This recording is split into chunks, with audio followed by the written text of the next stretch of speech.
This scrapping represents the end of an era. The North Sea veterans who put Lima up know how tough it will be. 34 years ago, as a young man, Austin Hand helped to bring it into the world. Now, he's in charge of decommissioning on one of the North Sea's biggest projects. Is this you?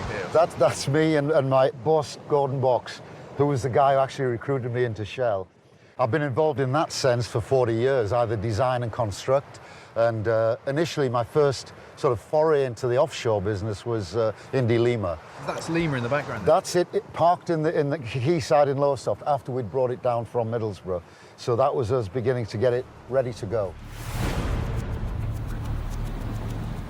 The platform has to withstand 15-metre high waves and winds of up to 100 miles an hour. The legs, or jacket, is all important, fixing Lima to the seabed. Removing it is going to be a mammoth task and will require as much engineering ingenuity as went into building her.